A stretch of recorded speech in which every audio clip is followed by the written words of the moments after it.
Allez, aujourd'hui, on se retrouve à Manicourt pour le track day annuel de Moteur Essence. Et là, je vous montre quelques images qui ont été faites entre midi et 2 pour leur chaîne. Donc, vous pourrez retrouver ça sur YouTube d'ici peu.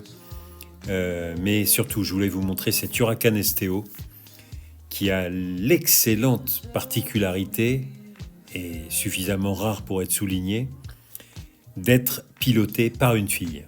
Et là, je dois dire que ça, j'adore. Enfin, c'est tellement rare de voir des filles sur des track days. Et alors, inutile de dire que des filles en STO. Bon, voilà. Donc, on est dans les paddocks à Manicourt. Un très beau plateau. Entre autres, une Dallara qui appartient à Moteur Essence. Bref, nous voilà partis.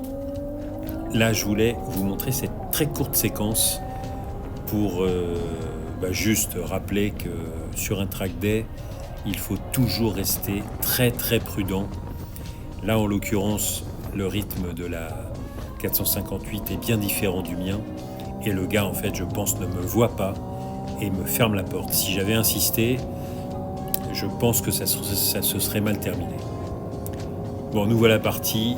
Le circuit de Manicourt avec cette très très grande, pas forcément ligne droite, mais en tout cas, cette grande courbe là, qui peut permettre d'atteindre... Là, j'ai atteint dans l'après-midi 2,82, mais avec en plus des pneus, puisque j'ai toujours les Sport 4S, les pilotes Sport 4S d'origine, qui ont déjà fait Le Mans, le Nurb, le Vigan et Manicourt aujourd'hui. Et ils sont, je dirais, encore plutôt pas mal. Alors, c'est pas idéal, d'autant plus qu'il faisait plutôt chaud en ce début de mois de juin. Mais je vais les emmener au bout et on verra après si je passe en Cup 2 ou autre. Mais ils font encore pas mal le job. Au niveau des freins, voilà, les carbone céramique, c'est alors pas indestructible parce qu'effectivement ils se consomment. Mais en tout cas, aucune faiblesse, rien. Je suis en liquide origine, pas de liquide haute température, et j'ai fait quand même de très très gros freinages sur cette journée, et j'en ai déjà fait pas mal sur mes autres sessions. Là, je me suis fait un petit plaisir, je voulais absolument rouler derrière cette KTM X-Bow GTR, je crois que c'est le nom, qui appartient également à Moteur Essence, et je voulais voir un petit peu le comportement de la caisse, voir si elle travaillait un petit peu, si elle avait du roulis. Et je dois dire qu'elle est posée, mais vraiment posée. Alors je crois qu'elle était en trophée OR, ce qui aide plutôt pas mal.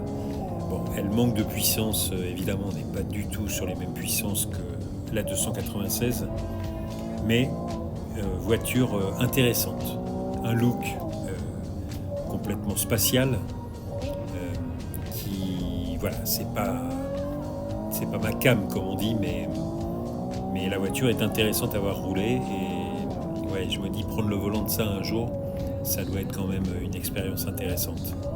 Mais bon, d'après ce que m'ont dit les gars de Moteur Essence, il y a encore pas mal de réglages à faire, et entre autres le freinage qui apparaît plutôt sous-dimensionné. Donc voilà, avis aux amateurs, de ceux qui voudraient aller taquiner une voiture de ce style-là, d'origine en tout cas, il y a quand même 2-3 choses à faire pour la rendre totalement exploitable sur piste.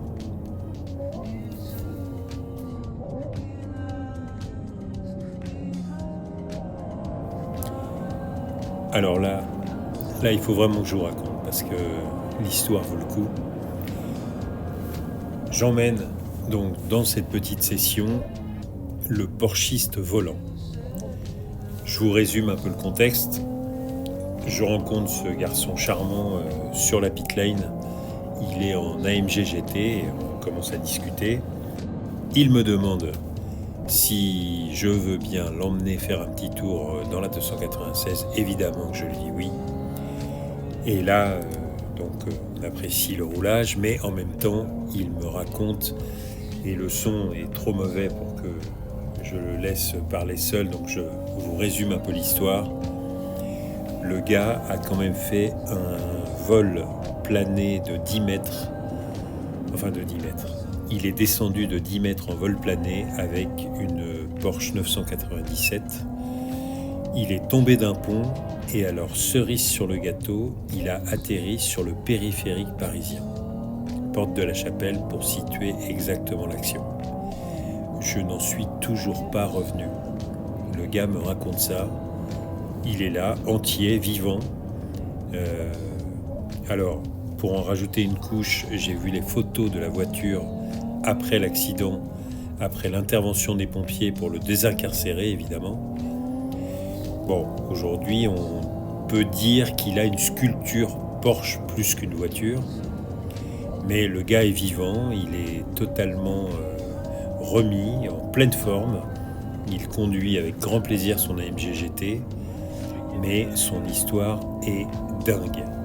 C'est incroyable.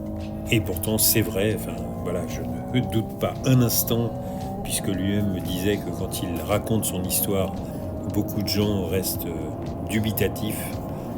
Je suis convaincu que c'est la vérité. Et pour la petite anecdote, il m'a donc raconté un peu en détail l'aventure. Il a eu cette énorme chance, je pense, de perdre connaissance avant de partir dans les airs et d'atterrir donc 10 mètres plus bas sur le périph', avec en plus, cerise sur le gâteau, le fait de se faire percuter évidemment par une voiture qui arrivait sur le périph' et qui a dû, comment dire, je ne sais même pas si le mot halluciner est suffisant, mais j'ai essayé de m'imaginer en l'écoutant d'être sur le périph' parisien et de voir décoller une Porsche qui atterrit 10 mètres plus bas sur la route. Ça, enfin, on le met dans un film, on se dit non, c'est pas crédible. Enfin bref, voilà, donc ça fait partie de ces rencontres insolites qu'on peut faire au détour d'un circuit, de toutes ces histoires parfois folles qu'on peut entendre.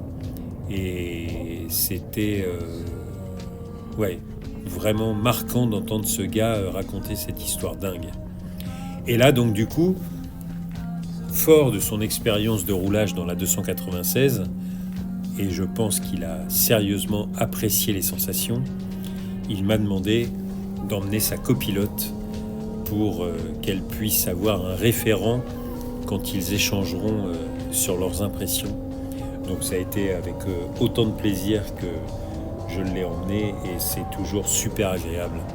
Surtout quand on est en compagnie de gens qui comprennent ce qui se passe. On peut emmener, quand je fais des baptêmes et que j'emmène des gens qui n'ont jamais essayé ni de près ni de loin, je pense que la 296 est limite pas forcément nécessaire parce que n'ayant aucun point de repère, on peut même prendre une Mégane RS qui marche très très bien sur circuit et offrir des sensations très très fortes à des gens qui n'ont aucune habitude de ça.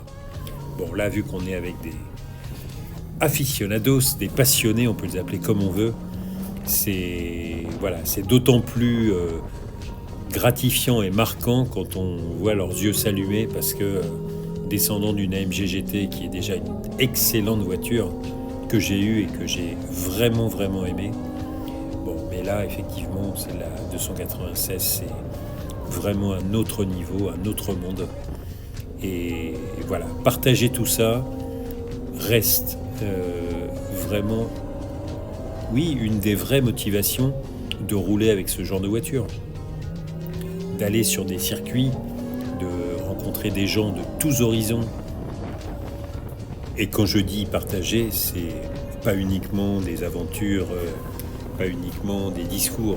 C'est surtout, pour moi, partager la piste.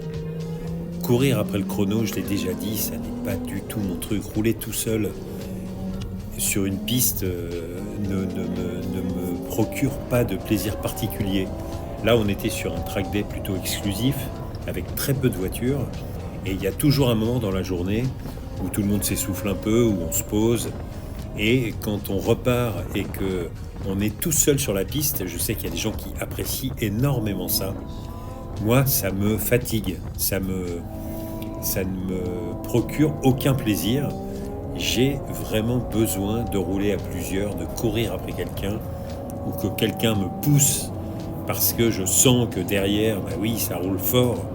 Ça, vraiment, c'est quelque chose qui me, voilà, qui me motive. Et c'est pour ça qu'emmener du monde, être tout seul dans la voiture peut être très sympa par moment, mais emmener du monde, ça reste quand même quelque chose, voilà, d'excellent. Avec, comme je le disais, quand on est en plus avec des gens qui connaissent un petit peu le sujet, ben, c'est un bonheur. Donc là, vraiment, ce track day a été voilà, l'occasion de faire de belles rencontres. Entre autres, j'ai emmené donc le petit-neveu d'un gars qui était là avec une McLaren, mais qui a également une 296. Et j'espère bien, je vais l'appeler l'Italien, il comprendra pourquoi. J'espère bien que, comme on se l'est dit, on se retrouvera avec nos deux belles autos pour aller faire un roulage comme d'hab. Voilà, j'essaie d'emmener les gens qui paraissent vraiment passionnés là où il faut aller au moins une fois dans sa vie, c'est-à-dire au Nürburgring. Et pour terminer, je voudrais juste donner le point négatif de la 296, qui est son volant. Vraiment ce côté tactile qui ne se condamne pas, parce qu'en fait il faudrait pouvoir condamner les touches tactiles quand on est sur piste, parce qu'avec les paumes des mains qui sont posées à 9h15 pour être bien tenir le volant de manière optimale sur piste, on a tendance à venir toucher des boutons qui évidemment modifient complètement cet écran qui est paramétrable dans tous les sens, qui nous font perdre le contour, la vitesse. Vous l'aurez peut-être vu, on le voit plusieurs fois dans la séquence. J'ai terminé la journée comme je le fais d'habitude, dans mon Karcher préféré, dans mon lavage auto préféré, pour enlever les poussières de frein, tous les stigmates que peut récupérer la voiture d'un roulage. Et cette journée s'est terminée aussi bien qu'elle a commencé. J'espère bien y retourner rapidement. Je vous dis à très bientôt. Salut.